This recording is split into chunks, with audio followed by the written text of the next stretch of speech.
Time crazy.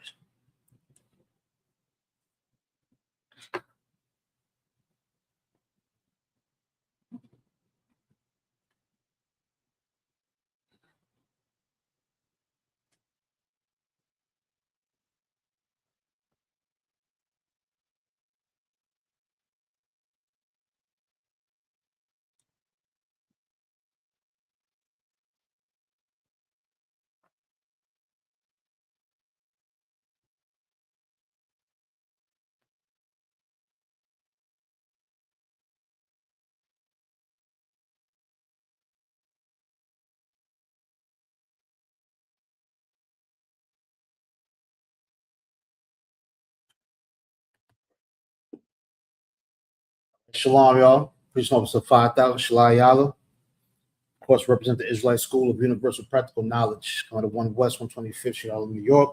Today is the Brotherhood class. You understand? Every Tuesday is the Brotherhood class. We say Brotherhood. We know that means synonymous with sisterhood. All right, synonymous means the same thing, equal. You understand? Just alike. All right, so you already know we hold our sisters accountable. This is we hold our brothers accountable. All right. So today is the Brotherhood class. We're gonna speak on brotherhood, something that is absolutely imperative to the nation. It's absolutely important. It's the pulse of brotherhood and sisterhood. It's the core of brotherhood and sisterhood. All right, and this is very important to talk about. We see the climate of the things that's going on today. We see how there's different issues and problems and so forth and so on going on out in the community, out in the world. All right.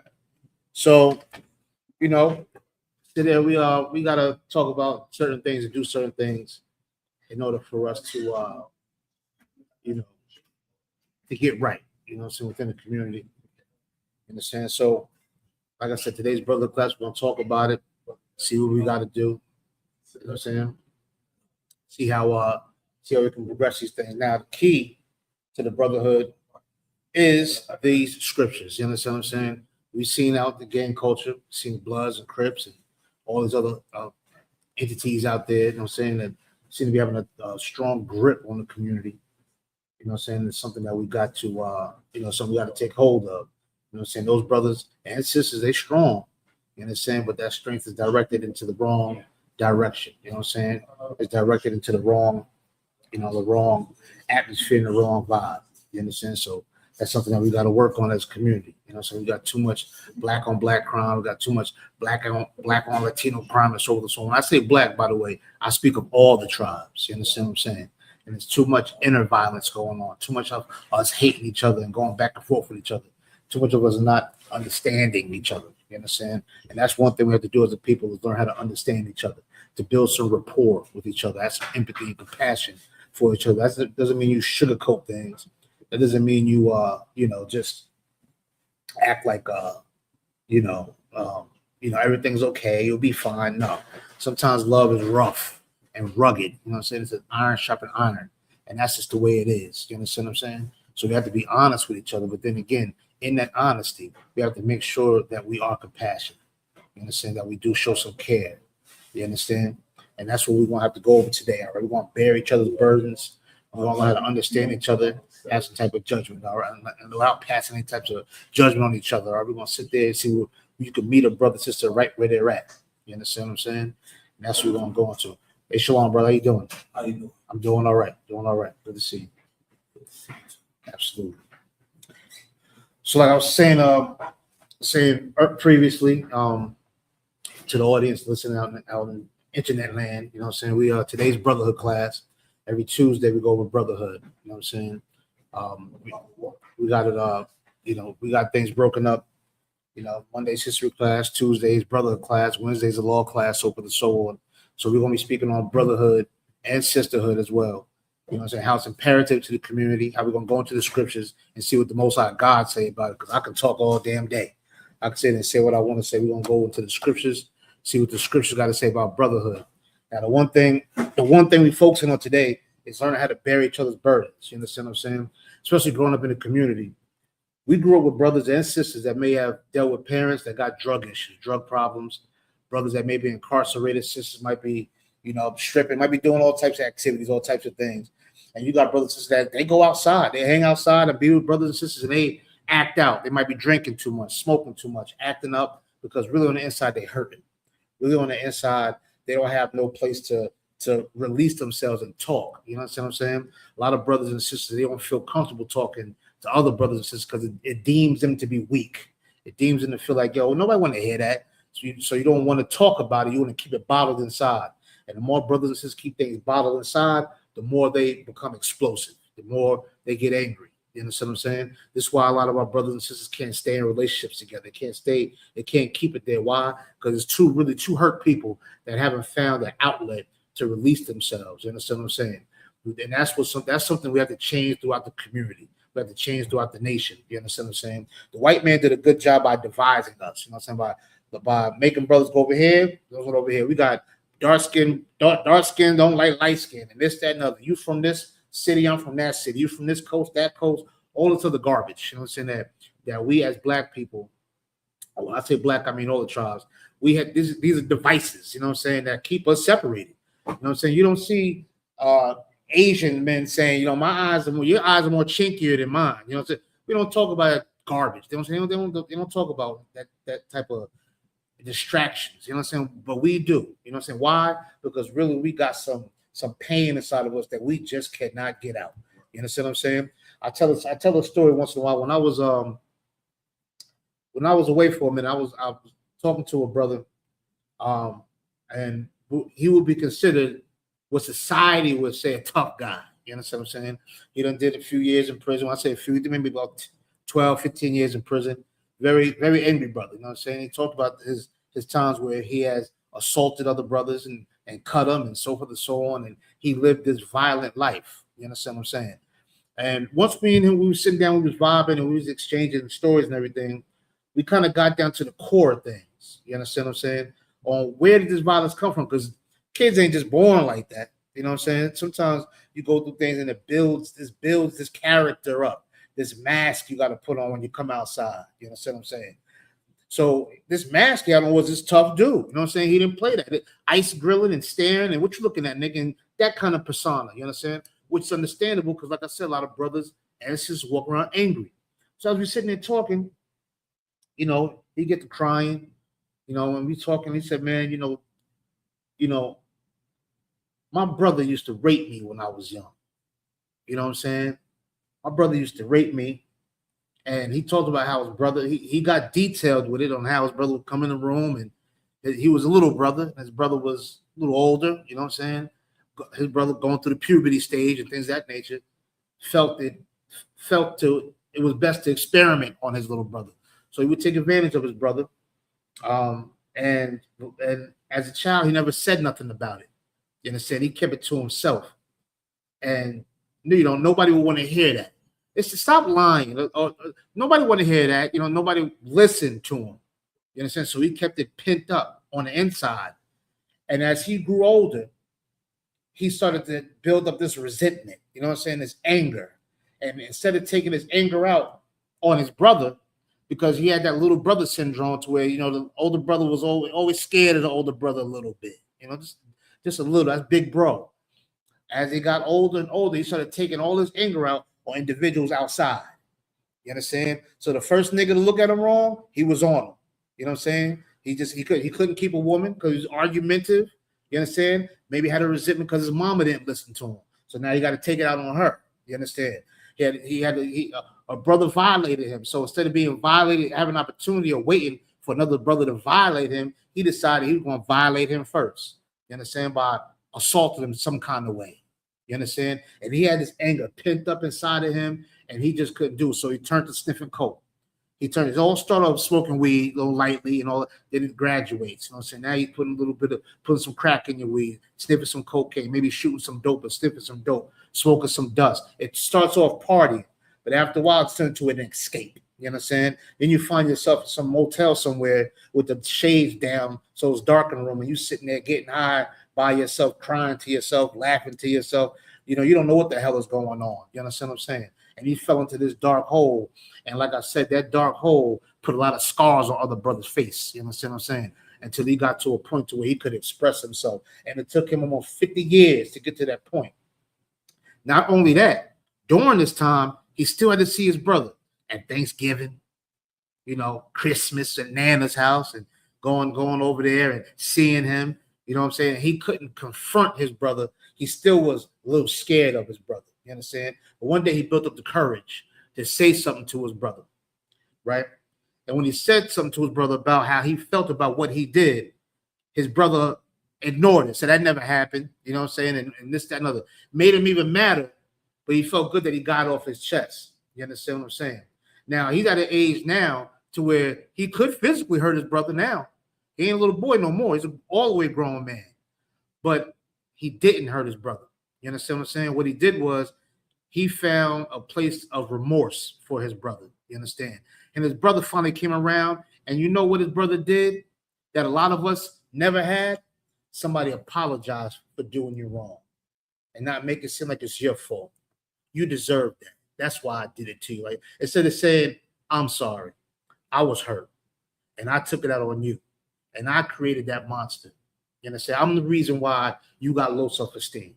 I'm the reason why you hate yourself. I'm the reason why you got self-doubt. I'm the reason why you're stressed out, why you're sitting there worrying about money and what people think about you, ashamed that maybe you can't read as good as somebody else or speak as well. I'm the one that put all of that in you because of something I was going through. And as a people, that's something that we have to stop. You understand? And the first part of stopping it is recognizing and realizing that this is what happened. This is what I did, and this is why I did it.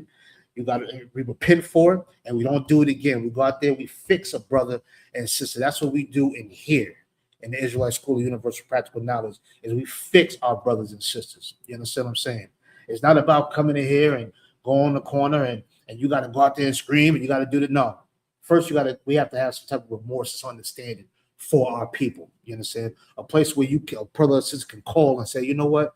I'm going through this, and I feel this way. And have somebody can listen and give you some honest feedback. Not the Christian church feedback to make you feel good. You know what I'm saying? Not that. To give it to you rough, rugged, and raw, but give it to you real. You understand what I'm saying? Because our spirits and our souls are like construction sites. It's going to be a lot of banging and digging and scraping and pushing, but it's going to be a lot of constructing and building. You understand what I'm saying? And that's what we got to learn how to do as a people, all right? So this is basically what the Brotherhood class is all about. And this is what we come into and teach to our people. You understand what I'm saying? So let's go into the scriptures for a little bit, all right? Let's go to Book of James. All right, let's go to Book of James. Let's start at verse 19. We started a little late. Even though you're right on time, we actually just started. I'm gonna try to run through the scriptures as fast as we can, all right? We'll go to Book of James, chapter 1. All right, and let's see if we can start at verse 19. All right. And brother, if you got any questions regarding Brotherhood, I'll try my best to answer them. All right. Anything else that I may not be able to answer, I'll write it down. I'll get in touch with the brothers that teach me, and I can find the answer for you. All right. That's where I can. Okay. I don't know it all, but I'm here to try to learn as much as I can. You understand what I'm saying? So we can journey on together. All right. We're gonna go to the Book of James, and we're gonna start at verse 19. Let's see what you got. Oh God, James chapter 1, verse 19. Wherefore, my beloved brethren, let every man be swift to hear. Now, this is something we got to work on. You know what I'm saying? It's being swift to hear, not slow to hear. Not I'll listen to that shit when I feel like it. I don't want to hear right now the long day, and I'm stressed out right now. I don't want to hear that. Nope. It said be swift to do it. Be quick to do it. You understand what I'm saying? Why? Because you can miss out on some details. You can hear your child rambling on, and you sitting there thinking about some at work or thinking about some garbage outside. And you don't even hear what the child done said. You know what I'm saying? Something might hit you, and you might say, "Wait, what did you just say?" You know what I'm saying? What did you just say? Say it again, because you wasn't listening, which is understandable. But the scripture said we have to be swift to hear. You understand? You got to be willing and want to hear what somebody's saying. You understand what I'm saying? Because somebody could be saying something that you may have went through. It could be telling you something that you might go through later, but it'd be good to hear everything that a brother and sister is saying. And I don't want to limit it to adults. We got to listen to our children. We got to listen to what these kids are saying out here. We got a lot of kids running around, and I can't say it on the air, but SMD, you know, they screaming out, suck my dick, and all types of garbage. You know what I'm saying? Have no consideration for adults being there. Just not too long ago, a month ago or so, the young brother was on the B-36 bus in the Bronx. Asked a young man to stop all that language on the phone. All that young man took out a gun and shot that man, killed that man. You understand what I'm saying? See, this is what we can't do. You understand? Now, I'm not saying the brother was wrong for asking that brother to stop. Not wrong at all. You understand what I'm saying? But my thing is this. Sometimes we got to fall back and say, I wonder why that young man is speaking like that. What made him not have no consideration for adults like that? You know what I'm saying? What's making him say that? And it might be sometimes the best approach could be like to talk to the brother. You know what I'm saying? And treat him like a man. You understand? Not treat him like a little nigga. You understand? Sometimes you can't do that. You can't say, shut up, little nigga. You know what I'm saying? And treat him like treat him like he's a young man. Talk to him. That's, yo, man, I heard you on the phone. What's going on? You all right? You know what I'm saying? At least give him a chance. Let him tell you, nigga, mind your business. Let him tell it to you. But don't assume and guess and just think, he's just a delinquent. He's just a rowdy ass little kid. Nah, he's another brother that's going through some struggle, that's going through some pain, and probably don't want to go home. You know what I'm saying? How many brothers don't want to go home and sisters don't want to go home, and they stay outside all day? You know what I'm saying? Because they don't want to go home. It's hell. It's hell at home. You understand? But then guess what? They're gonna find no safe haven at home. I seen on the internet where a brother was it was a Crip brother. I don't know where this was at, but it was somewhere in America. And Crip brother, I guess he did something wrong and all of that. And the punishment, I don't know if he was trying to get into something, but the punishment was they're gonna whoop his ass. 6 of them. They're gonna hop on him and beat the hell out of him. You understand what I'm saying? We've been taught that that's love. Them niggas love me. They punch me all in my face, kicking me, beating me up and everything. Ask me, do I want more? And all of the kicking. Not one brother is asking me how I feel. And that may sound soft, but it's not. A lot of brothers, if they could express how they feel, they wouldn't be in the game at all. They wouldn't sell drugs because they ain't built like that. You understand? That's why a lot of brothers, man, these niggas is ratting and snitching. No. What happened is a brother who was wearing a mask tried to act like he was something that he just wasn't. And somebody should have took the time to find out what's going on, brother. Stay out of this. Back in the day, we used to have old school brothers that tell you, this ain't for you, man. Go dribble that ball. You know what I'm saying? Shoot that basketball. Go do that music. Go draw that picture. Go write them books. You know what I'm saying? Go open that store, like you said. Go do that. And not try to initiate you into some garbage, you understand, to destroy you. You understand what I'm saying? And all that comes from not listening to each other, not being able to say, man, I really don't want to join the gang, but I want to feel some camaraderie. I want to feel like I'm a part of something. I got something to give. You understand? And it's more than bullets and killing and all that. I got more in life to give than that. You understand? And nobody takes the time to find out what that is. Because I won't give a damn what it is. If you were a black man here, you were the chosen man of God, and you got something inside of you. You may think it's nothing, but the Most High God think it's something. You understand? And it's our duty to pull it out of you. You understand what I'm saying? I don't care what it is. Brothers like to paint. You know what I'm saying? Some brothers like to do tactical training and things of that nature. That's good too. You know what I'm saying? There's brothers and sisters got all types of talents. You understand? And it's a shame because when they find them talents at? Doing life in prison.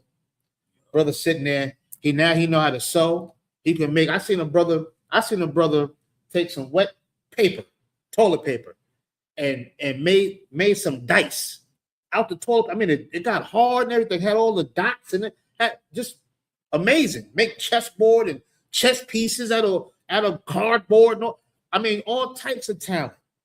And now sitting in the prison somewhere underground.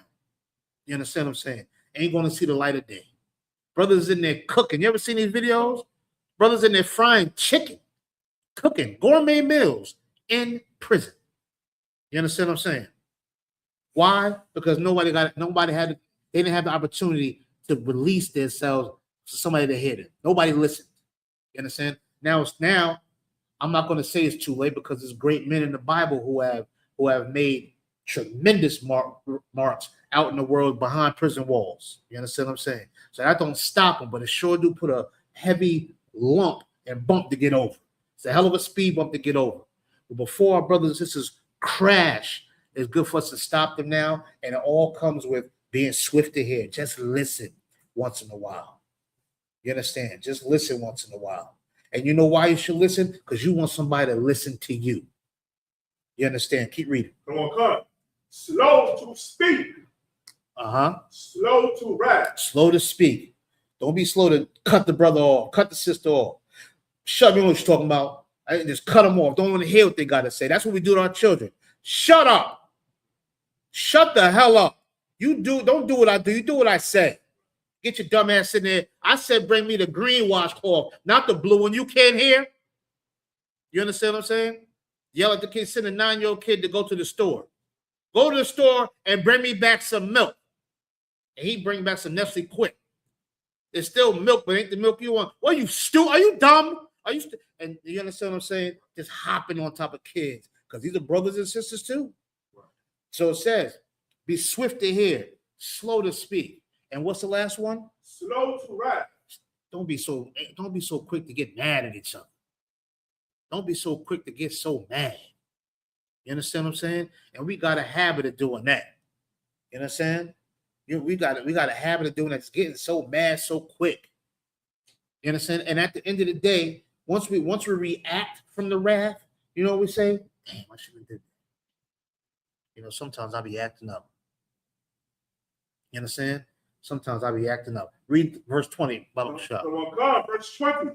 For the wrath of man worketh not the righteousness of God. When you get mad at a wrath like that, you're not working the righteousness of the Most High God. You're not doing what the Most High God wants you to do.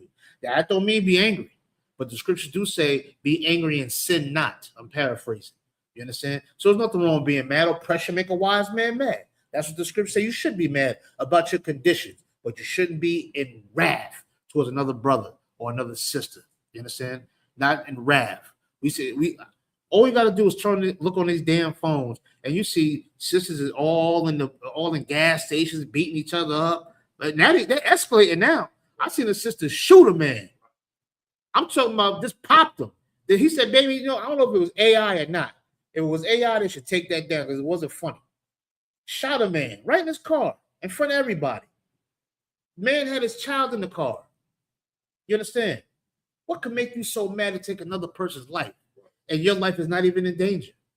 I'm not saying don't defend yourself now. You got to defend yourself. That's different. You got to defend yourself. Scriptures say to defend yourself. But to be just so mad that I'm just going to kill this nigga. That's it. I want him gone. You know what I'm saying? That's rough.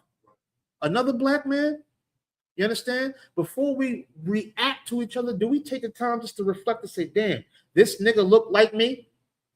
He come from where I come from? He might have a different slang or a different term, but we all talking the same jazz. We all talking the same thing. I say, yo, what's up, son? And he say, what up, cuz? We both talking the same damn thing. It's just two different tones. Do we ever take the time to reflect that this man is just like me? He gets stopped and frisked just like me. You understand what I'm saying? He's overworked and underpaid just like me. School system shitted on him too, just like me. You understand? Maybe his mother and father and sister and brother, maybe the family's all disgruntled and messed up, just like mom. Maybe his father's on dope too. Maybe his mother got 3-4 different kids, and my older sister's father, he come take her, don't take me. You know, all these type of things that happens in our life. You know what I'm saying? And it may not be us personally, but you know somebody. Everybody. What's the one thing we always say as black folks? Everybody knows somebody out on crack. Do you know a crackhead? Yeah, you know a crackhead, y'all? I know a crackhead. You know what I'm saying? Yeah, we know them. Guess what? How do we all know them? Because we all come from the same dirt and the same mud. You understand what I'm saying? I don't give a damn what zip code you're from. We all come from the same mud. And we got to be swift to hear, and we got to be slow to speak and slow to get mad at each other. Because we get mad at each other like that so quickly, you understand? We're not doing what the Most High God wants us to do, and that's practice patience with your brother. Bear your brother's burden. Listen to your brother. If I don't eat, you don't eat, we don't eat. If you cry, I cry. You understand? If you happy, I'm happy. You understand? And it's not about material things. You got this and I got that and all of that. Nigga, just because you smiling, because the coffee tastes good this morning to you, brother. I'm happy for you too. You understand what I'm saying? Let's go to Proverbs. All right. Go to Proverbs, and we're going to go to chapter, I believe it's 18. All right.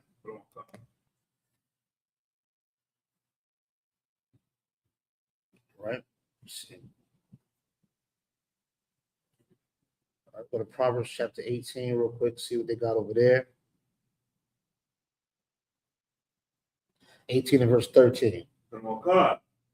Proverbs chapter 18, verse 13. Uh-huh. He that answereth a matter before he heareth it. What does that mean? You're gonna talk before you even hear what's going on. You understand? Let's take an example. A few years back, remember the brother Junior up in the Bronx. You understand? So some girl made some call on him, said he did this, that, and the other. From what we understand, she was lying. Them brothers hunted him down. A child. Hunted him down, chased him. He ran into the store, hopped over the counter seeking help. This is on camera. They came in the store, dragged him from around the corner, took him outside, and stabbed him how many times? 18, 20 something times. Just stabbed him to death. Yeah. They didn't say, yo, did you do this? Did you do that? They didn't even ask him. They didn't even check him. You know what I'm saying? They at least grab him by the collar and throw him against the wall and ask him. Did you do this? Did you do that? Yo, bring her over here and just we talk in front. They didn't even hold court with the brother. They just went stabbed him up and all of that. You understand what I'm saying? And what did that lead to?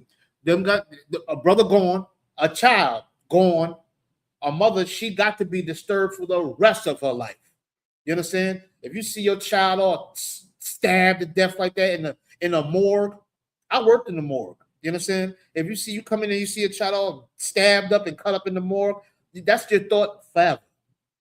That's your vision of that child forever. That's going to be in your dreams. That's going to be in your thoughts, your daydreams, your night, or whatever. It's going to be in your brain. It's going to be seared into your brain. Now she's gone. You understand? The brothers that did the crime, they in prison for the rest of their life. Except for one of them. Guess what someone did? Caught up to him, found him dead in prison. Now it's just a bunch of death that's happening. The boy gone, other ones in prisons for life. One of them is dead in the prison. A mother's messed up, all because nobody had the opportunity to talk. All because nobody wanted to hear what happened. All they did was turn the rav. They ain't want to listen. They just went and acted on out. Now everybody's dead. Whether it's physically or spiritually, everybody's dead. You understand? All because you didn't open your goddamn mouth and your ears and listen. You understand? And figure it out. Those men were older than that boy. They could have said, yo, come here, little man. What happened? You know what I'm saying? Talk to him. What happened, man? Little such said you did this, that, and other. Is that true? You know what I'm saying? And fix it. Mediate the problem. We can't do that. Why? Because we angry. Walking around, mad at each other. For what? You understand? All because some devices that society has placed in our life. You understand? And we have took the white man's pleasure, made it our pain, and took that pain and made it a tradition. Brothers look forward to going to jail. You know what I'm saying? They think that's the man code, nigga. You know what I'm saying? They talk to you. They ask you, where you from? You been locked up before? You be like, nah, this little punk ass nigga, square. You know, damn. You know, this is what we done made. We done made it a tradition. You know, and then we get them Asians. That's not the tradition. They the biggest criminals, but that's not the tradition. You know what I'm saying? White folks are biggest criminals. That's not the tradition. To us, we make it a tradition. You a real man. You've been locked up. You understand? Well, how about this? Let's reverse that and change that dynamic. How about real men keep young brothers and sisters out of the system? Let's try that. Because all the other shit we've been doing, excuse my language, it ain't been working. If anybody's noticed, you know what I'm saying? It's 2026. Okay, I was born in 80. The 2026, that was some George Jetson stuff to me. 2026. I think cars or something gonna be flying around or something. No, same heroin addicts is out here. You understand? Now they got fentanyl and K2 and all of this. You understand? Same people outside, defecating outside. You understand? I just seen a brother last week. I came to class. The brother was in between the cars taking a dump. I want to say something else. He was defecating in between the cars. And I'm not going to say, nigga, what the fuck? What can I do? Brother, I feel your pain. Because guess what? I'm one paycheck away from being just like you. Right. You understand? I'm struggling too. You understand? I felt the brother's pain. You understand? It's just 2026. You understand? I think we need to do something different. Try something new. You understand what I'm saying? Let's read it from the top again. Come on, Clyde. Proverbs chapter 18, verse 13. He that answereth a matter before he heareth it, it is folly. It's folly. It's foolishness for you to interject yourself into something you know nothing about. You know how many brothers and sisters is dead because of that? You understand what I'm saying? You know how many women are caught? You look at what's the Rap City? Remember Rap City? What's Big Tigger?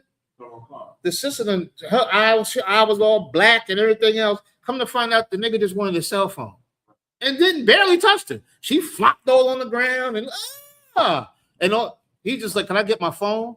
You know, about to ruin this man's life. You understand? About to ruin this man's life, make him some woman beater somewhere. You can't get locked up for that. That's you got to be one tough cookie. You know what I'm saying? You get locked up for some garbage like that. But that's all foolishness. You understand? All foolishness because another woman may have been in his phone. I'm gonna tell you this: if she had this truth that we in, she would know that man can have another woman. That's right. And she'd be in line. Right. And she wouldn't even want that nigga's phone because he's right there next to her. She better do her job. Right. You understand what I'm saying? If she had this truth, this is why we have to go out on these streets. And we got to teach classes with one brother in here. And we got to do that. That's it. One at a time. You understand? That's what fishermen do. You don't go out and catch the whole goddamn ocean. One fish at a time. Right. One fish at a time. Because that one fish is somebody to God. Right. Somebody. You understand? I don't care what society says about it. I don't care what his mama or whatever say about it. God says something about it. You understand what I'm saying? So everyone is important. And we got to look at brothers and sisters like that, have some value on each other. That man's important. I don't give a damn what he do. You understand what I'm saying? He's important. He has to know that. And if he knows that as a youth, as he goes up, the scripture say, train up a child in the way they should go. If he understands and she understands how valuable she is, not just to society, but to the earth. God said we're the salt of the earth. Right. If children know this, when we grow up, we'll have less murders, less abortions, you understand, less gang banging and all this other garbage. You understand what I'm saying? It'll be less than that. You understand? And it's our job and our duty to make sure that happens. Some say, man, that shit don't work. Well, it must work because I'm sitting up here. You understand? I had to put all the drugs down and put all the what I thought was cool down because it wasn't cool. You understand? Because one day you're going to be sitting in a place somewhere by yourself, crying at night. And your boy, you're going to be ramming rod up in your girl. That girl that you think you love so much. Yeah, you're going to be ramming rod up in her. And you're going to be somewhere miles away, crying, wiping your tears, and coming out the next morning acting like you're tough. You understand what I'm saying? Wearing a mask. All right? It's time for us to change that. Let's read it again. Come on, come.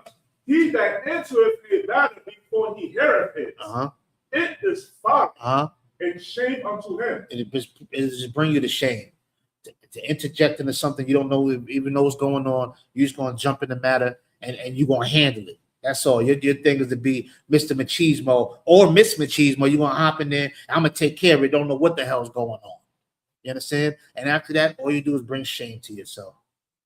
You say, damn, why did I do that? You know how many brothers were killed because somebody was sleeping with their woman, acting crazy? Instead of just saying, you know what, you got that. I'm gonna let the Most High handle that. I'm out. Forget, I'm going. No, they're gonna blow his head off. His head. You understand what I'm saying? Should have been in prison somewhere. And guess what? She going on about her business, getting a whole nother set of rods. Got a whole phone full of rods. You sitting somewhere with your mother coming on a goddamn bus 8 hours away to bring you some goddamn socks and shit. Excuse my language. You understand what I'm saying? Come on, man. Things got to change. Let's go to the book of Romans. All right. We're going to book of Romans 12 and 15.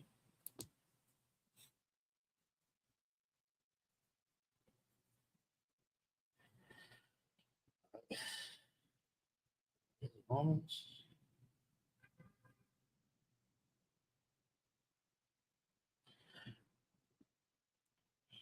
Right. Romans chapter 12, verse 15. Rejoice with them. So I can rejoice with them that do rejoice. What it says, that says, rejoice with them that do rejoice. What does that mean?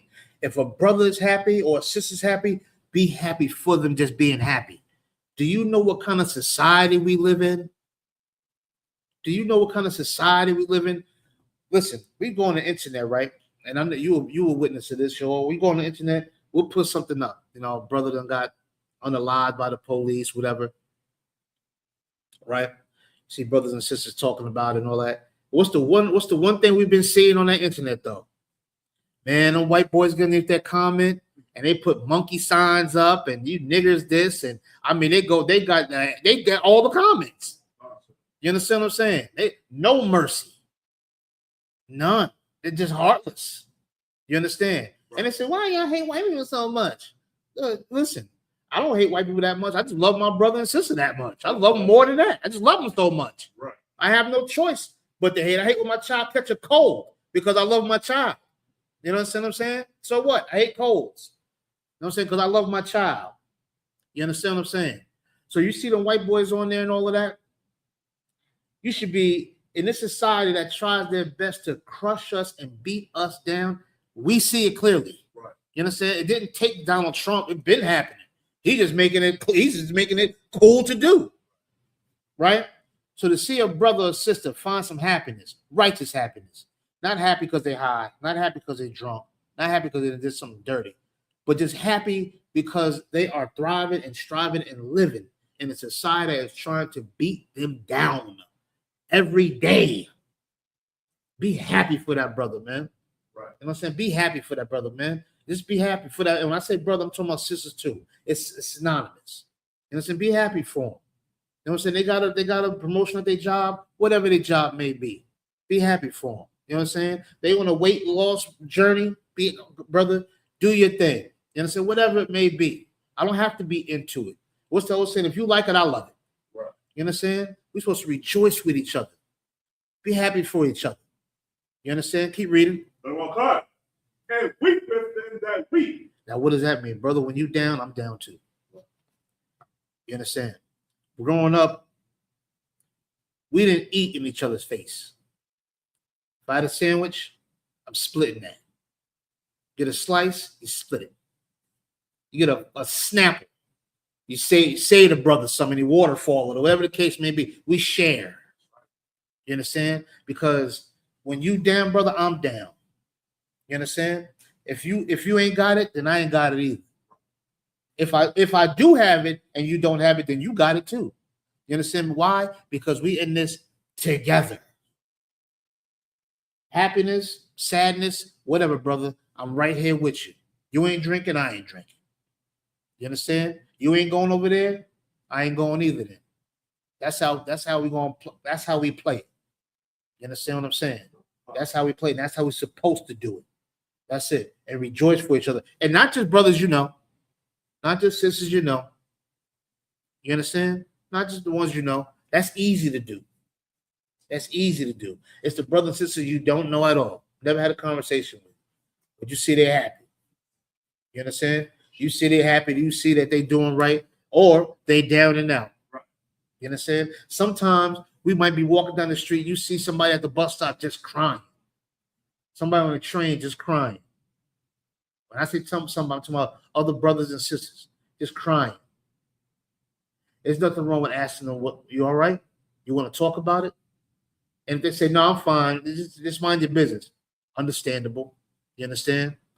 But there's nothing wrong with being able to rejoice with a brother and sister or weep with them as well.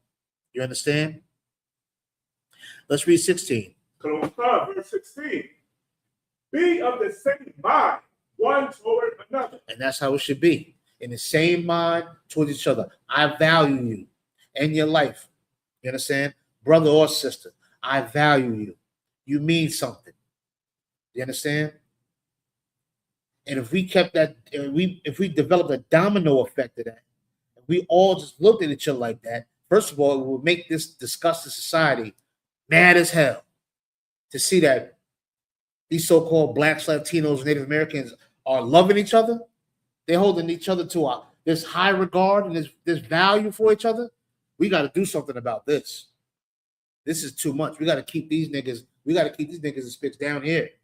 Keep them all messed up and scrambled. You know what I'm saying? But boy, oh boy, the day that we all look at each other in the same way, be on the same mind, be on the same accord, you understand? That could shake something up. You understand? That could shake something up.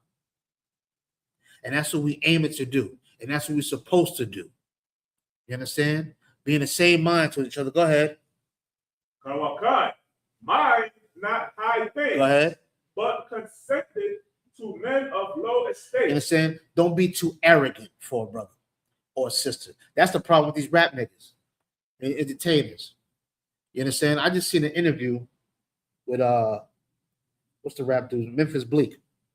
And he was talking about Jay-Z, and he was bringing up man, he's teaming up with Target and talking about Colin Kaepernick and how he tried to stop Colin Kaepernick's movement. And Memphis Bleak said that nigga don't owe y'all nothing. You know what I'm saying? You don't owe all of that activist. We ain't into none of that garbage. You understand? You know why? Because he's too high up now. Brother got a taste of some money. And he forgot. He forgot about them nights in the staircase, the nights being outside.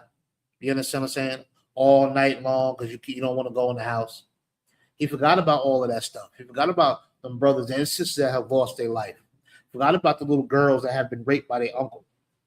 You understand? He forgot about the heroin addict. He forgot all about that because now he's high and mighty now. He got a couple of dollars that the white man can snatch when he feel like it. You understand? You know how many times by accident your debit card will freeze up. You don't know what the hell's going on.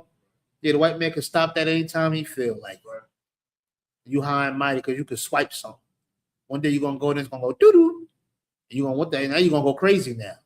You understand? But that high and mighty still, you understand? Right. It's like, what the hell's going on here? Swipe it 10 times, trying to find it. You calling a hotline and everything, trying to find. Nah, white man stop that when he feel like it. So we can't be arrogant to each other in a high mind, thinking you better than somebody. Right. You ain't better than nobody. You understand? You're just a slave with some better clothes on. Right. You understand? But you're still in the mosh pit, brother. Still here too, and you will be reminded. Ain't Diddy somewhere in prison right now? Right. That nigga was flipping and dancing all over the damn place. You understand? High and mighty. He went to had him out in Harlem on 125th Street. After he shook hands, nigga said, "Ugh, I need some sanitizer. So I didn't take a shower." He forgot. He forgot him and his mother used to be walking down the same street. You understand? He forgot all about that. Too high and mighty. Until the white man said, we got something for you. Now you sit in Fort Dix somewhere in New Jersey. You understand what I'm saying? With a whole bunch of men, criminals, real men that's in it for real. And you in there because you high and mighty. You ain't high and mighty now. So close to New York, but so far away. You understand? That's not the type of attitude we should have toward each other. To be arrogant, to be of a high mind. You understand? I'm not saying it. The Lord is saying it. The scriptures is saying it. We shouldn't be that way. Why? Because we'll get reminded real fast, real quick. You understand? You get reminded real quick. Knock you down just as fast as you went up. You understand? So we can't let material things or whatever we think in our mind, our little world, that make us think we're better than somebody. You understand? You see niggas, they anybody, even some sisters too. Sisters get high and mighty too. And as soon as they go ahead, brother. So like what you was bringing up so heavy, you made it remind me of an incident that happened years ago with this rapper named Chameleon. Oh yeah. Him and Michael Jordan was at a party, so he idolizing Michael Jordan. He asked, "Can I take a picture?" And Michael Jordan responded by saying, "Nigga, I ain't taking no pictures." Yeah, I ain't taking no pictures with no niggas. You know what I'm saying? You're high and mighty. High and mighty. And guess what? Michael Jordan said, I don't make my sneakers for ghetto niggas. I'm paraphrasing. I make my sneakers for white boys. And guess what? Who's dying over them sneakers? Right. You get a nice pair. I seen a nigga in the shelter. What they got? What's the new Jordans I know? Guapos is Guap something. Some same Jordans from 90 something. Then remix, put them out there, $250 something.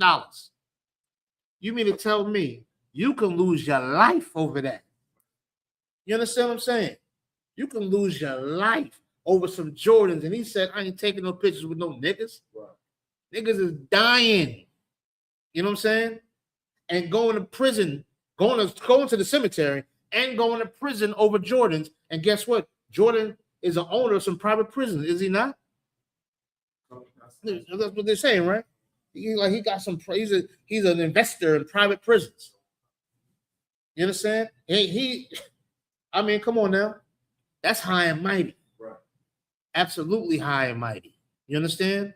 It's to say to a young black man who's in a position to where he could come up. He made it. All right. He was rapping since he was 12. He made it up a little bit. And here go another black man that's up there. See if I can network, talk to him, tell him I looked up to him. Nigga, please. I ain't taking no pictures, no nigga. Right. You understand what I'm saying? He forgot about that mud he came from out in North Carolina. You understand? He forgot all about that. You understand? That's how we cannot be towards each other. You understand what I'm saying? You can't look at no black man, but look at that bum ass nigga. Look at him. You know what I'm saying? I ain't got no dollar. You know what I'm saying? Get my felt. I got to get a job and talking to him like that. Next week that could be you. Next week that could be you, depending on how the white man feel. Because you ain't got no control in this society. Not to these worldly things. You do have a access pass to the Most High God, though. That's what the white man don't have that you got. You got a VIP pass, and I suggest you use it, because you get caught up in these worldly things, you're in a world of trouble. You're gonna be in a world of trouble. It's gonna make you forget about them brothers and them sisters that you left in the mud. It's gonna make you forget about them. And then when you get knocked back down and waddle around this mud, guess what? We still gotta love you. Right. Still gotta love you. This is when you say, welcome back, nigga. You know what I'm saying? And I still love you. Let me help you navigate through this mud that you forgot about. You know what I'm saying? Matter of fact, smear it on your damn face. Get used to it. Welcome back. You understand? Before we get high-minded, as per what the scriptures say. That's how we should not be. Is it more on that? Go on, God. Be not wise in your own conceit. Yeah, don't think you know every goddamn thing. You understand? Because you don't. You're dumb. You understand? We're dumb. We don't know everything, and we should be happy we don't know everything, because it gives us opportunity to learn more. That's why we should listen, because we don't know everything. That's why we should be slow to speak, because we don't know everything. It don't hurt that you can learn something new every day. Every day you wake up, that means you haven't done enough yet, because you would be dead if you did enough. God ain't satisfied with you. There's more you need to learn. There's more you need to teach. There's more you need to do. You understand? If he was done with you, you'd be dead. Every day you wake up, thank God I woke up. Yeah, you better think about doing something. He's telling you ain't done yet. There's more you need to do, more you need to learn. You understand? Let's drop that. What's that? Romans. Let's go to Hebrews. I believe it's Hebrews 10, right?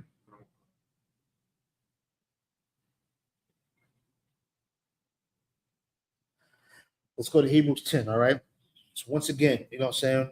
Our job here is to bear each other's burdens, to have an understanding of each other, to empathize with each other, have some compassion with each other. And that's not soft stuff. That's hardcore stuff. To be patient with another brother and patient with another sister. You know what I'm saying? To take a deep breath and say, you know what? I'm going to get through this with this brother. That's tough stuff. Not go ahead and go off and go crazy and then lose your cool and then do something stupid and say, I shouldn't have did that. I shouldn't have said that. That's why the scriptures talk about your tongue. Watch your mouth. You're going to say something at your mouth and you're going to regret it. How do we know? Because somebody says something to you and it hurts your feelings. You understand? So therefore, you should know from experience, you don't like when people say certain things to you. Therefore, you shouldn't do it either.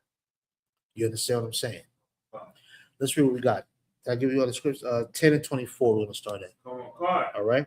Hebrews chapter 10, verse 24. And let us consider one another to provoke unto love and to good works. Now, what does that mean? Let's consider one another. All right. Let's sit back, right? And let's value each other. Let's love each other.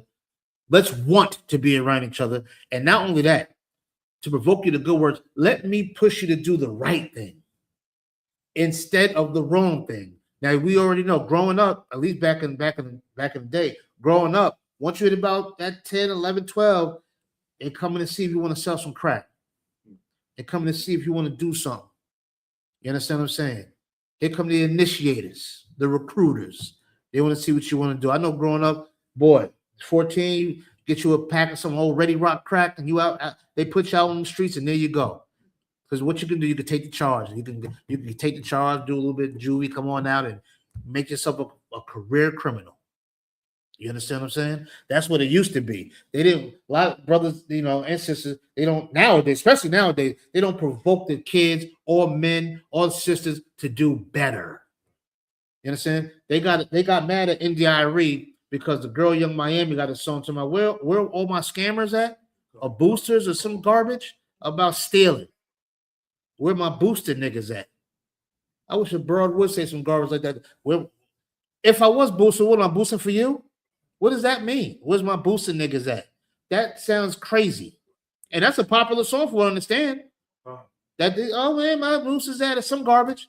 And then Darry said, damn, I guess we don't even want to grow as a people.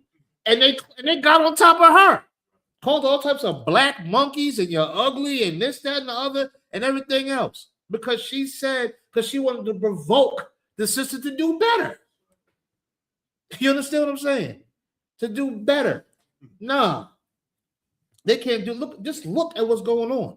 It's not even cool for a sister to wear modest apparel. You understand? What's her name was looking fly in the BET Awards. Lauryn Hill had big dress on. You could see, but you couldn't see. You understand? Doing her best to provoke these sisters to do better than that. You remember the young sister that came to the class, had ass all out, had ass about as big as this table, shorts about this big. You understand? And was crying for help. Came up talking to us, crying for somebody to say, put some clothes on, sis. Right. You understand? It'll look better covered up. You understand what I'm saying? But now that everybody see it, I can't bring you home to my mother. Right. I can't bring you home to whoever I deem respectful. I can't bring you around them. You understand? Now, hot, drunk, messed up, high night, maybe somebody have fun with you. But to be treated and valued, you're not going down the right path.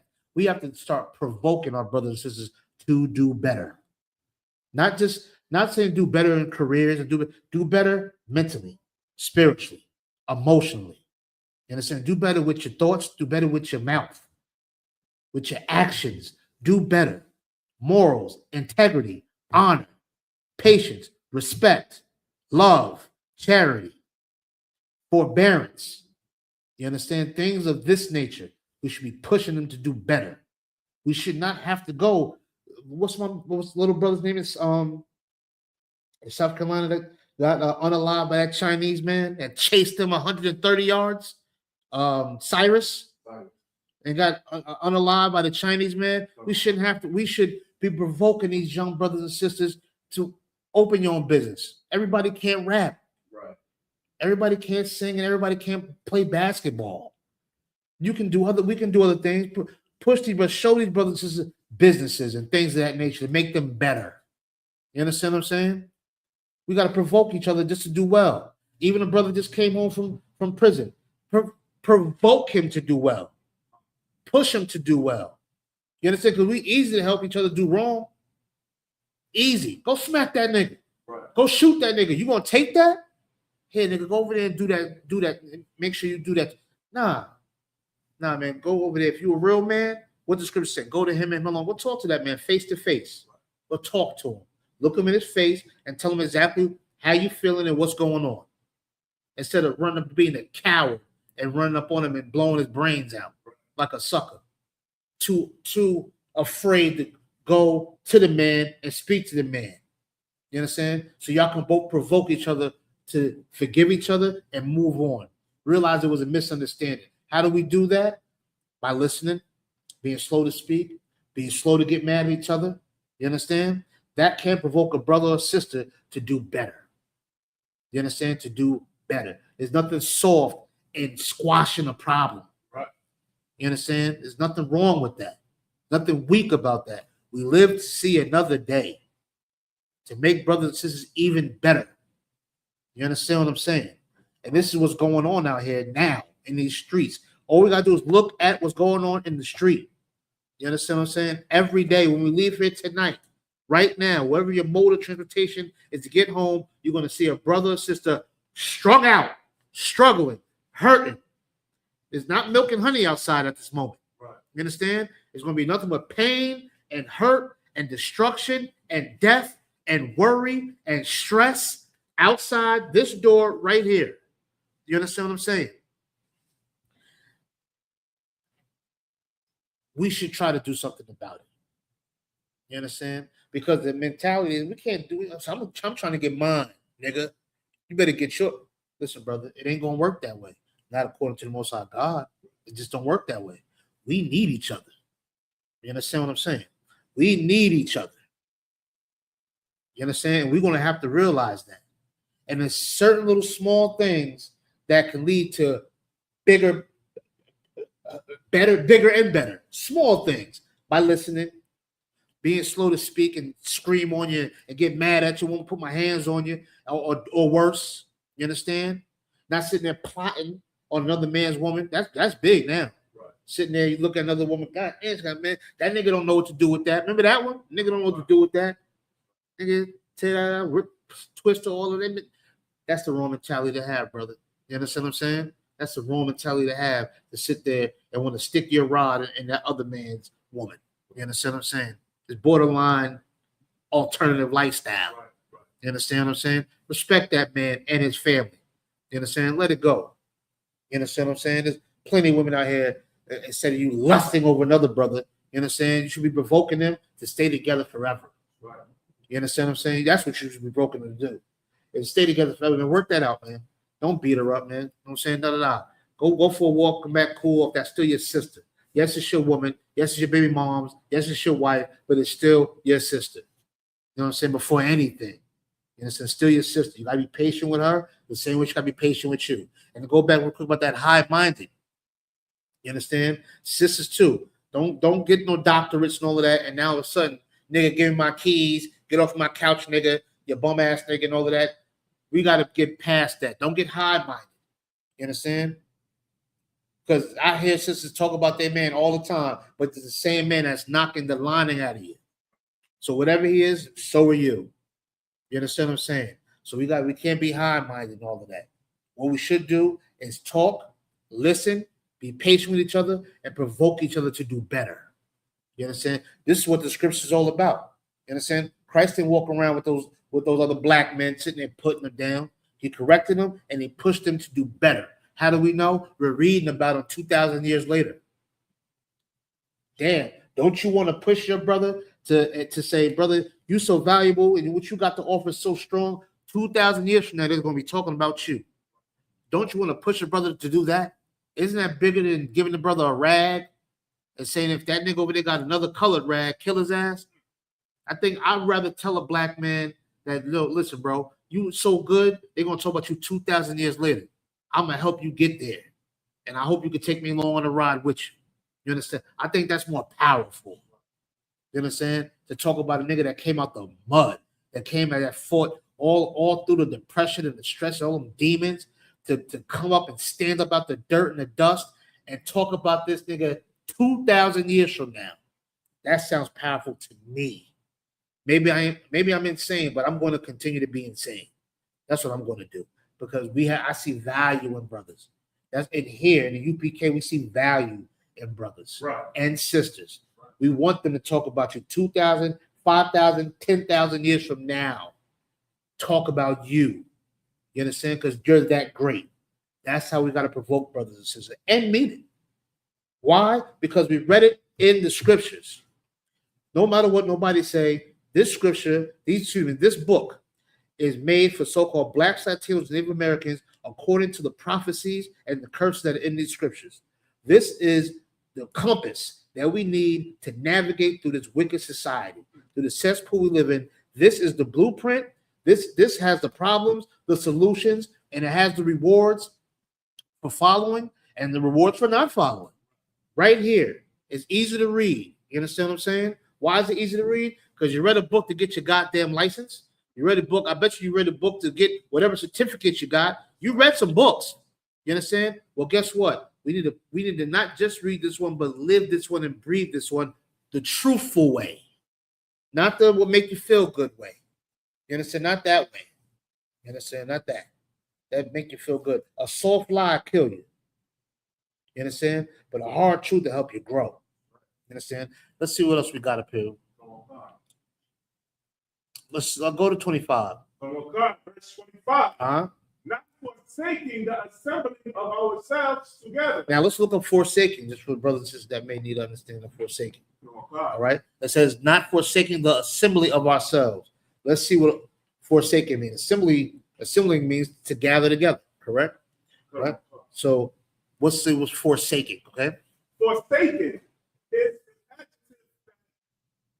it means to be abandoned, deserted, or left entirely alone. Now, what does that mean? So don't not want to be a part of brothers and sisters. Don't want to not be around them. We should want to assemble together. And let me ask you this, right? I'm going to just make the statement. In the UPK, we push us being together. And they say, man, them niggas is racist, man. They racist and they hate this and hate that. Is Chinatown assembled together? Right? Aren't they together? I don't hear nobody saying nothing about them being racist and all of that. And the Chinese Ku Klux Klan. I don't hear them saying that. You ever heard of Little Italy? That's here in New York. And other places. They got Little Italy. I just seen the mayor. He recognized Little Yemen, Little Pakistan. This is in New York City. They got a little Pakistan. Hasn't America been at war with the Middle East for what, 20-some years, almost 30 years? Right. More than that? They went to Desert Storm and all types of, every war you could think of since the 90s. They've been trapped out there in that sand. And they got a little Pakistan with people they going to war with. Can you believe that? And what do niggas get? Stopped and frisked and beat up and unalived. You understand what I'm saying? We can't even have Harlem. They're gentrifying Harlem, gentrifying Bed-Stuy. You understand? We see men that been here for men and women been here for 60 years, curled up outside with on a goddamn cardboard box with purple feet. No shoes on their feet, diabetes, eating their feet up, gangrene, got all types of parasites on their body that they can't feel because the skin's rotting away. Meanwhile, Becky and Wilmington, they can walk down the street with their little dog and their children, not a fear in their eyes, just walking, going into a brownstone, and got to not have no curtains up. You can look all in the house. Chandeliers and just having a good, just happy. You understand? That's what we got going on here. This is real life. Go ahead. I don't know what you're picking up. It's so heavy. Up the block from the school, there's construction that's going on from the breaking down of the old path mark. Mm-hmm. But across the street, there's a brownstone, and it's owned by my couple, man and woman. I have seen homeless people, you know what I'm saying, find shelter in front of their brownstone. Yeah. And also what hurts is that across the street from the construction site, you got the construction cement blocks. Yeah. Brothers are sleeping on top of those cement blocks. Right. You understand? Risking their lives because during sleep, if they turn over, they can fall while a car is passing them. Right. And that's and listen, that's real life. I'm a sidebar a little bit. I was talking to sister in the world, and she was telling me how her church, they're looking to build some housing and all of this and all of that. So I'm just listening to it. So, yeah. Well, in our neighborhoods, specifically in the Black Latino neighborhood, Native American neighborhood, there's a lot of churches here in Harlem. A lot. They got history. It was built in 18 whatever, and Langston Hughes went there, and James Baldwin, and everybody else. In a place where the church is just all over the place. Do you notice a trend that wherever all the churches is, a bunch of homeless black folks is at? You understand? There's brothers sleeping on cinder blocks. And if they roll over, a bus who don't stop for nothing can take it and run right over. The brother or sister is is nobody to society so much. If the bus did run over them, nobody would do nothing about it. The bus probably would keep going. Don't know what that was. Just keep rolling. And nobody's going to say anything. That's going to be a John Doe in some hospital somewhere. I was just talking to another brother in the world. He works for the trains, underground in the trains for MTA, where he fixes the tracks. All right. So he fixes the tracks. Do you know he works 5 days a week? Do you know 3 days out of those weeks they find a dead body down there?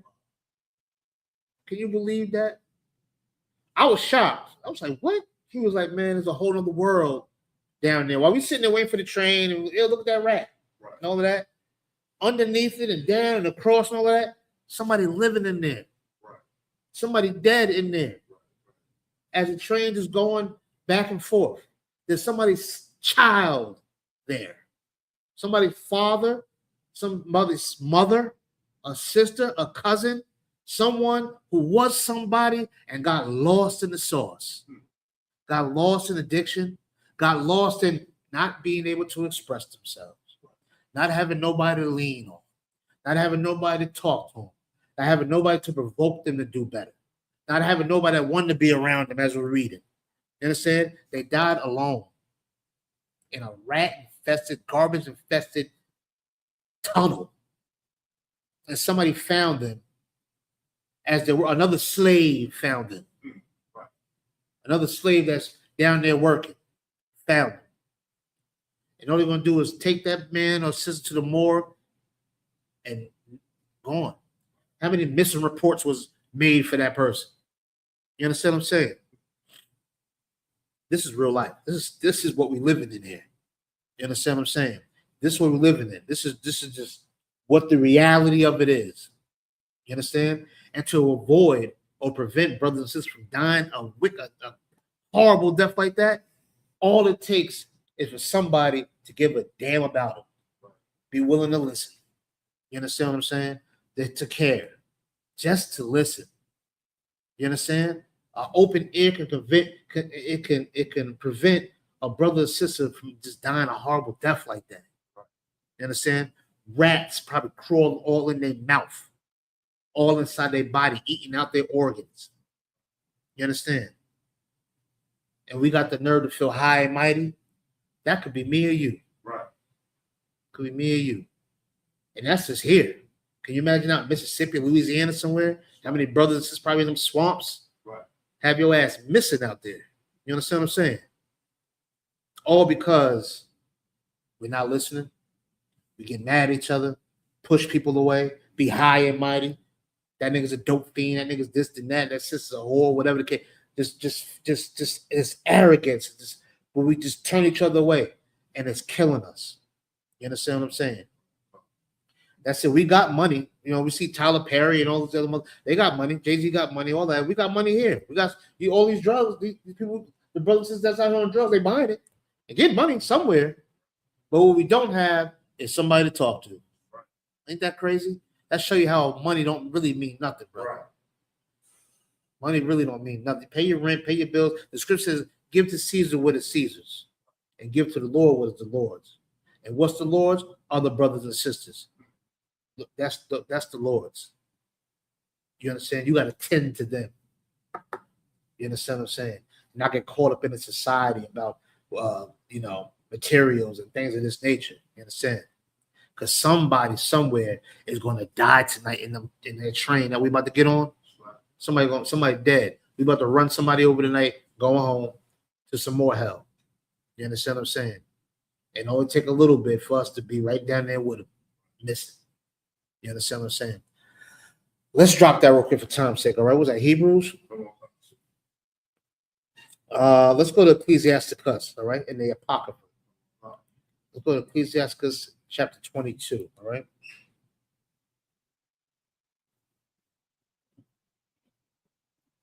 Just gonna go there. We're gonna sit there and we're gonna talk more about this brotherhood. All right. More about bearing each other's burdens. More about being available for brothers and sisters. You understand? Being available. I'm gonna tell you. I got these stories for that. I'm outside a lot. I was talking to another brother in the world, right? And he was rapping with another brother, talking all that. Yeah, man. You know what I'm saying? Got your baby. You know what I'm saying? Yeah, man. Yo, call me, man. It was a brother going through something.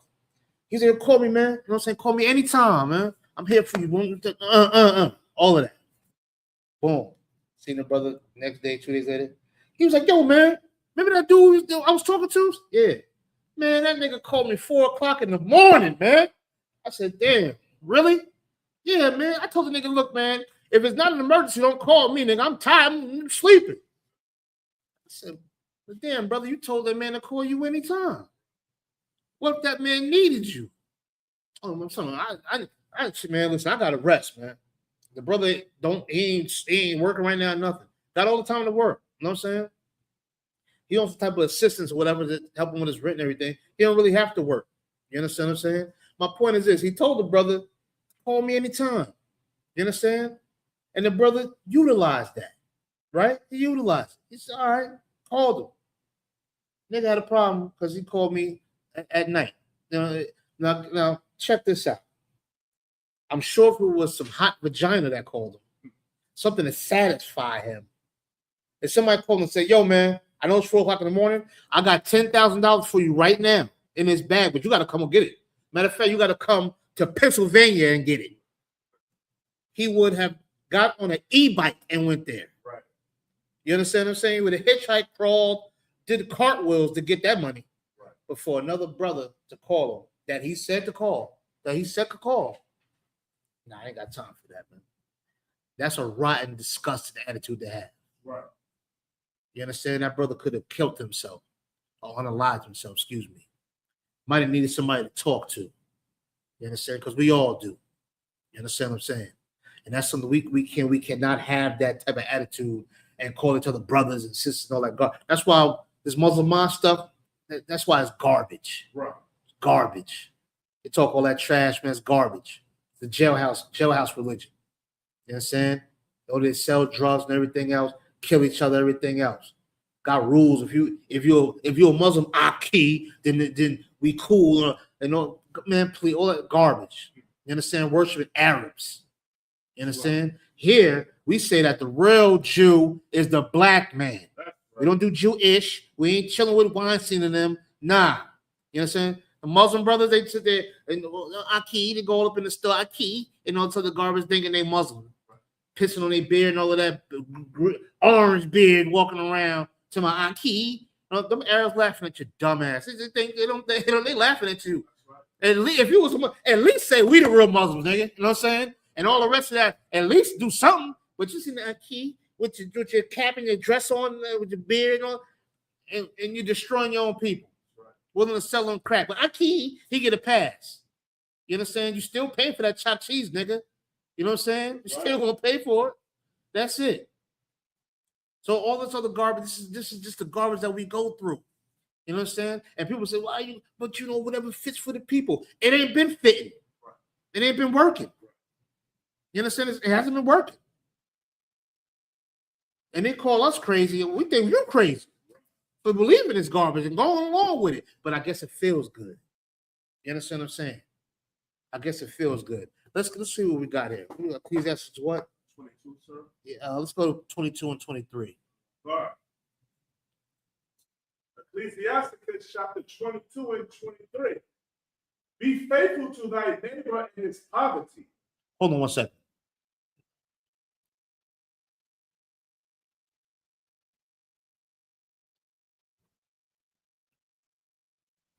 All right, go ahead. So one card. Swap. Be faithful to thy neighbor in his poverty. What does that mean? Be faithful to your neighbor in their poverty. You understand? So people say that word neighbor, that could be anybody. You know what I'm saying? That, you know, nah, that's not every neighbor is your brother. Right. Because you can live next door to some funky African. That's not your brother. I seen an African a couple of weeks ago that I knew when I worked at this high school, and they see me. They say, hey. I said, what's going on, man? You know what I'm saying? He just moved around and all of that. I said, what brings you to Harlem? He said, oh, I came to be with my people. I said, oh, your people? He said, yeah, my people on 116th. Now, you familiar with Harlem. 116th is all Africans. Right. All Hamites down there. And he made it clear, I came here to go to 116th Street. Nowhere else. I came to go there with my people. Because you know why? Those are his neighbors. Who are my neighbors? The so-called blacks, Latinos, and Native Americans. Those are my neighbors. Why? Because we come from the same mud, the same gook.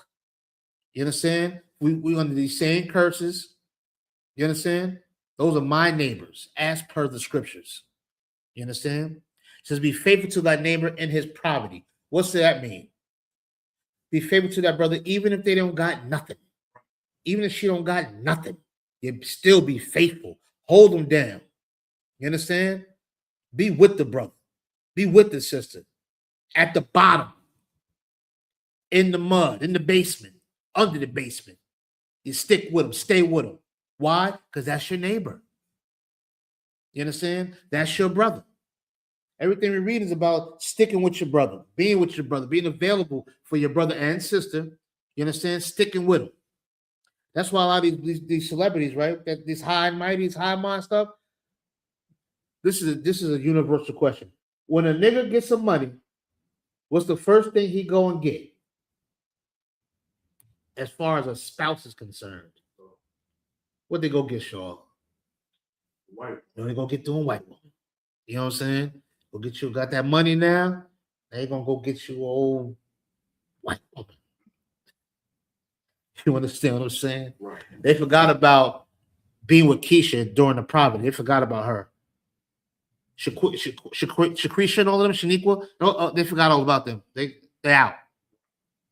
They was too rough for them. You know what I'm saying? You know the little one with the little ponytail right here, the little oxtail they got, that little boy, the one that could fight. They forgot all about it. Right. They didn't make that money and say, yo, listen, Shanika, listen, I'm gonna go get you a nice wig, girl. We're gonna get you that lace front thing they got going on. Get rid of that little oxtail you got back there. They forgot all about it. They went and got Sarah or Becky, whatever the hell her name is. You understand what I'm saying? They forgot about their neighbor in poverty. Forgot all about it. Michael Jordan, the one we just was talking about, the brother who don't take pictures with niggas. Right. I don't give a damn about niggas and the sneakers on. He left Juanita, his wife, over years. Right. Years. Was with you when you was just ugly Michael Jordan before you can do anything with a ball. You understand? Because you know you was ugly. The money make you look good to these white folks. You just was another black nigga. You understand? And left, who would leave Juanita? Left Juanita for a white woman. Damn. The nigga about as black as this microphone and got a lily white girl. Now, how can she understand you? That's right. How can you come home at night and talk to her? What you going to say? Your uncle sure is getting on my nerves at work. I wish he would stop by. What can you say to her to make her relate to you? Someone who don't know nothing about getting stopped and frisked, since getting beat up in these beauty salons and the nail salons and all of that. Right. Becky don't know nothing about none of that. She don't know nothing about the oppression. Nothing about it. She's not a neighbor at all. Right. You understand? So no matter what, we got to be faithful to our brothers and sisters in poverty. Be faithful when they're down and out. Don't forget them. Don't forget that mud, man. You understand what I'm saying? Don't forget. Why? You don't want nobody to forget you. Right. You understand? There's nothing wrong with being loyal. And have some honor, integrity, and some dignity, some decorum when it comes to your people. You understand? This is the time we should have it. We living in hell. Right. This is the time we should have it. We need each other right now. That's it. When we leave here, we say, yo, get on safe, brother. Get on safe, because it ain't guaranteed. It ain't guaranteed. That's it. The police person is right here. It's not guaranteed. That's it. You know how many times, brothers, it's a mistaken identity. The police will pull you up, tell me you fit the description. A nigga shoot you in the head because they thought you was Ronald. We thought you was him. Oh shit, that's the wrong nigga we shot. You as a black man, you don't know if you can make it home or not. Listen, brother, get home safely, man. Text me when you get home. Let me know you made it. You understand what I'm saying? Because it ain't promised out here. And this is the time right now where we better be loving each other a lot. We act like we can afford to not deal with each other. Right. We feel like we can afford it. You understand? We can't afford that. You understand? We can't afford that at all. We're gonna get deep in these scriptures. Read up what else you got up here. Come on, come, sir. That thou mayest rejoice in his prosperity. What does that mean? Be faithful with your brother and sister, your neighbor, when they're down at the bottom. Read it again. That they what? That thou mayest rejoice in his prosperity. So when we do make it, brother, we're gonna really have a good time. We really came from the bottom together. We broke bread together. Right. You understand? We used to split honey buns. Now we in filet mignon and all of that. Don't it feel better to come up with being loyal with the niggas in the mud and bring them up out the mud, come out the mud together and stand together and be together instead of getting up here and getting high-minded, forgetting all about them, moving on now. Now you want to impress Whitey, see if you can get some more of their money and all of that. Forgot all about the niggas. You know what I'm saying? Forgot all about them. Wouldn't it feel better to bring all of them up? You understand? And when people, as Christians, say this, niggas don't owe nobody nothing. Right.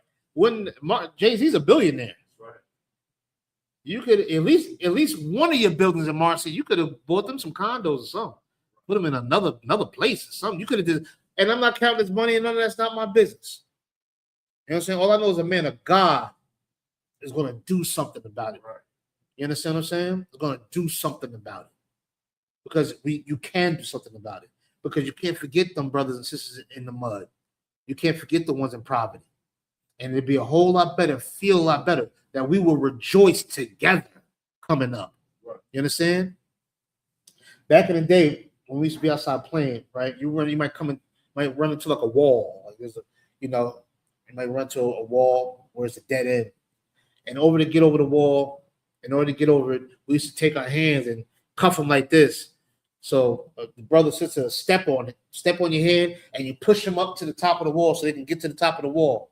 And then when they get to the wall, they turn around, and without asking, without it being a rule, just off of instinct, what do? Turn around and give you your hand so they can pull you up with them. You understand? This is how it was with kids. You ever be running and you hop a fence and your man gets stuck on the fence? You don't keep running. That's against the rules. You got to turn around, go back up there, rip the shirt, rip whatever it is to get him off of there so we can go. You understand? We have to keep that same type of mentality as grown men and not let society get all inside of us and corrode us or make us feel something different. You know what I'm saying? Something where we just hate each other, and it's a dog eat dog world. Well, that's white people stuff. They do that. That's what they do. You know what I'm saying? White folks hate each other. You know what I'm saying? I just put up a post about remember the white boy in Connecticut when they shot 26 kids. You know what I'm saying? And his mother. And the teachers. You understand what I'm saying? That's white folks. That's what they do. That's right. We don't do that. Right. And as much as I despise the white man, I still ain't gonna go do that to the white children. I'm still not doing that. You understand? Will a white man do it? Yeah, they done burnt down plenty of black churches. Right. Have you read about it? It's in the history books. Right. They done bombed all types of churches we ain't even know about. Stuff that we just read. We just talk about what we know. You understand what I'm saying? They done burnt down Tulsa, Oklahoma, everything else. You know what I'm saying? That's what they do. They do that type of garbage. We don't do that. We stick together. That's why we can't have a Black Wall Street. That's why we can't have a Slocum, Texas. That's why we can't have a Rosewood. That's why we can't have these black communities where we're thriving. And the white people hate it so much. What do they come and do? Destroy it. Right. How do we know? Look at Harlem. All the time flooding with heroin. Right. They made a goddamn whole Godfather Harlem series about it. Right. You understand? Britain's flooding the dope, flooding Harlem with dope, and it's still hitting to this day. You understand? Harlem got the most Narcotics Anonymous groups of damn near anywhere in the country besides maybe Compton. Right. You understand? Why? Because this is the conditions that we live in. We don't even have the space or the time to hate each other. How can I hate you? Ain't you? We here together. That's it. You can leave. People are like, man, I'm gonna relocate down south. What you think is different down there? It's even worse. Crackers will shoot your ass just for look at them wrong. Talking about standing your ground. You can't even argue. You understand? This is what we live in. You can't hide your blackness. You can't hide who you are. You take that with you everywhere you go. Everywhere you go, Detroit, Chicago, St. Louis, New York, wherever, you still gonna be you. Ain't no cop gonna put you and say, "Oh, you a New York one? Oh, you good?" No, nigga, it don't go like that. Get out the car. That's it. Pull your pants down. That's it. Crack your ass right here in front of everybody. That happens, you know. That happens, you know. They'll run up on you. You know what I'm saying? Make you check your balls and everything. Excuse me. Your scrotum. They're outside in front of everybody. And then tell you, sorry, we thought you were somebody else. Go ahead on. Smack you in your ass and you're going about your business. Grown ass man. Now, how do you go home and look your kids in the face now and your wife? After this white man have violated you, went up in your butt. Right. After you walk home from work or wherever you're walking from, minding your business. This is what we live in. Brother, we need each other. We need each other. We need to stop doing a lot of this videotaping. We need to start doing some actions behind this. Stop choking at me. Oh, it's good to videotape. We want to start taking some risks. Because you go to Brooklyn, to them Jewish communities. Let the cop go and choke one of them fake Jews. Oh, they're gonna come here, and they're gonna jump right on. They ain't stopping that. You know what I'm saying? We're gonna have to have the same value and love towards each other. I know somebody's disagreeing with what I'm saying out there, but I can give a damn. Because I'm going outside of reality. And so, go ahead. Slide down to one slide, sir. But you bringing out is so heavy. I remember years ago there was some footage of the Jewish man was getting arrested by police officers. Right. And the rest of the Jewish men, they all came together to just scream. Mm-hmm. Scream. Mm-hmm. And that backed them. And necessarily back the NYPD off, but just to have that that presence. That togetherness with one mind and one accord. Right. That was heavy. When they all screamed because they saw one of their men in danger. Yeah. One of their own men in danger.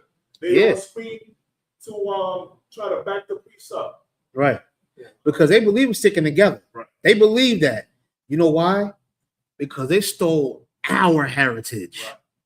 They stole our belief. They went in this book and said, that's not them, that's us. Right. And the world believed them. You understand? The world believed them. That they the people in the book. They believe that Deuteronomy 28:68, where it speaks about going to them slave ships and going to be sold to your enemy to be bondmen and bondwomen, to where you won't see your homeland again, and you're gonna be. They say that's them. You understand? And you see how they get treated, right? Listen, we got to do something different, y'all. Right. You know what I'm saying? We got to do something absolutely different. We see what we're doing is not working. Not being together is not working. Hating each other is not working. Having that dog-eat-dog world and be competing with each other is not working, y'all. Right. You know what I'm saying? It's not working. And is it hard to do? Maybe. Is it impossible? No, it's not. You understand what I'm saying? No, it's not. We have to live for something. You understand? And I know in the UPK, our purpose of living is to uplift our brothers and sisters. That's just the name of the game. Right. That's what we signed up for. You understand? That's what we signed up for. Why? Because we serve a black man that the world knows as Christ, and he signed up for it. He did it. Okay? It's not this white man that got painted on this thing till his birthday's on 25th of December. No. Scripture say he was an austere, strong, forceful black man. And guess what? He died for us. And he didn't have to. He cared for his brothers and sisters. How can you say you believe in Christ and not be like him? Or try to? At least be on it. You may not, of course, we got our faults and ups and downs, but damn it, we can still keep the same mission. Right. That's it.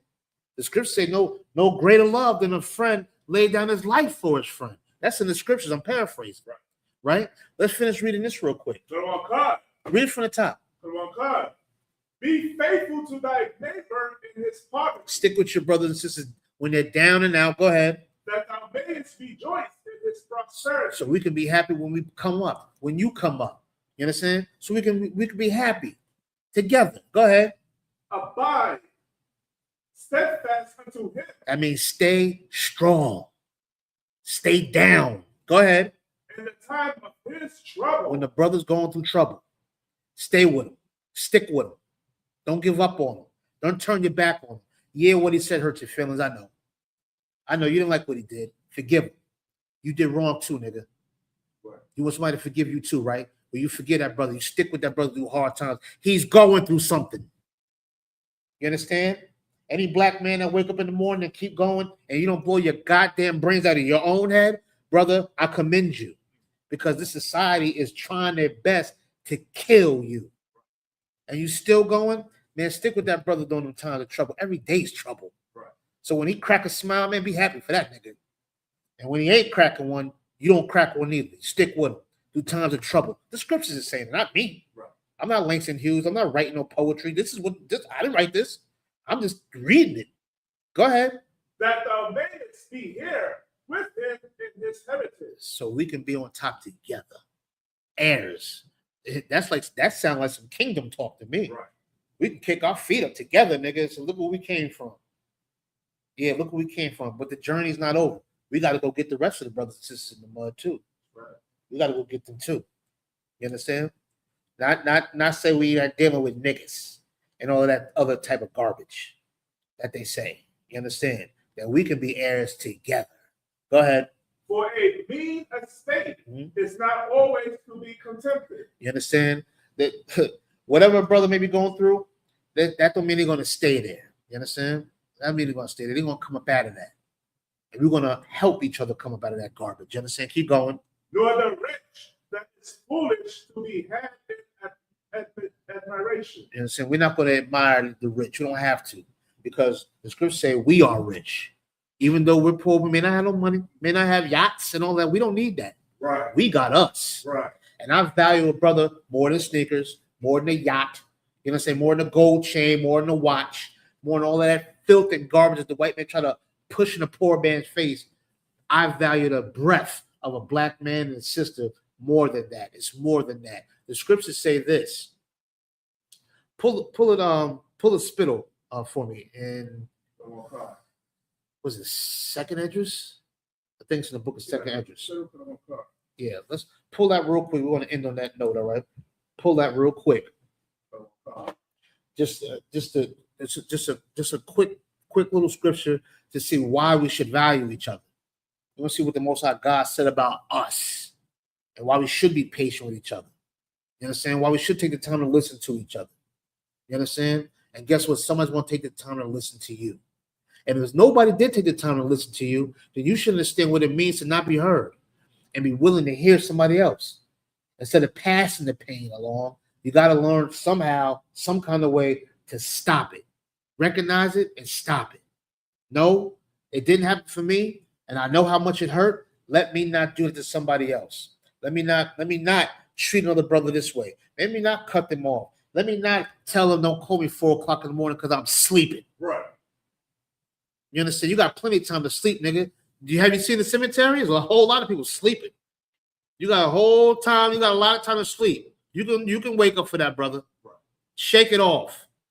You know what I'm saying? Shake it off. Read what you got. There are cards Second Ezra chapter 6, verse 56. Uh-huh. As for the other people, As for who? the other people, Go ahead. which also come of Adam. Yeah, everybody comes from Adam, right? Adam, yeah. Everybody comes from Adam, no problem. But go ahead. Thou hast said that they are nothing. Say it again. Thou hast said that they are nothing. Them other people, that's not us. Most High God said they're nothing. That's what they said. So that black man, that black woman that's living in hell, going through hell, depressed, lonely, stressed out, confused, hopeless, maybe sick. God said, even with all of that going on, still that white man is nothing. That Chinese man is nothing. That thinking African is nothing. Right. You understand? That Arab is nothing. Right. Them other people are nothing. Even though you going through hell, they are nothing. How do I know? The Bible said it. Keep going.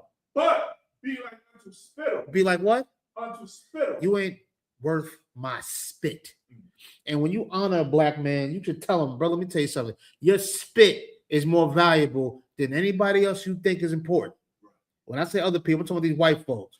This society that's trying to beat you down, God said they ain't even worth your spit. Right. I can hawk something and spit it out, and it's worth more than Elon Musk, Trump, and everything else.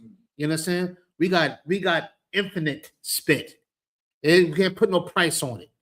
Spit. So imagine who you are. You understand? Imagine who you are. And we got to tell each other this. We got to make sure that we encourage each other to believe this. And no matter what you're going through, I'm your brother. I'm going to stick with you through the mud. I'm going to be with you. I'm going to forgive you. I'm going to be patient. I ask you to do the same for me. And we're going to come out the mud together. We're going to love it.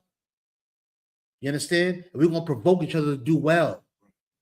You understand? And these other people, we're going to let them know that they ain't even worth our spit, let alone our time. You understand? Keep going.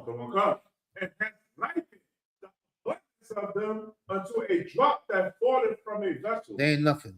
Just a little drop, a little drip drop. They're not even worth it. But guess what, black man? You are, right, according to the scriptures.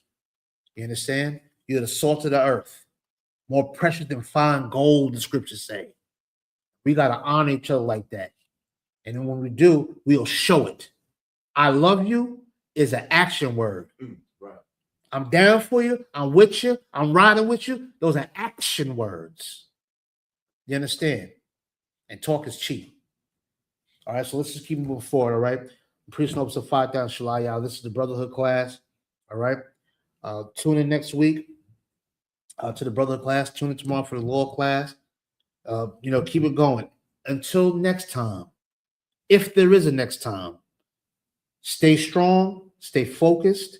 You understand? Understand your worth. Understand who you are. You understand? And understand who your brother is too, and who your sister is too. And that go for your children, your aunties, your uncles, whoever else. And the nigga that you don't even know. The nigga that stepped on your nice, fresh white sneakers, forgive him. He's worth more than them damn sneakers. Right. He bumped into you, I know. He's staring at you too long, say what's up. And keep it moving, keep it pushing, and be about serving the Lord and taking care of his people. You are obligated to do such, as per the scriptures. And with that, Israel, say shalom.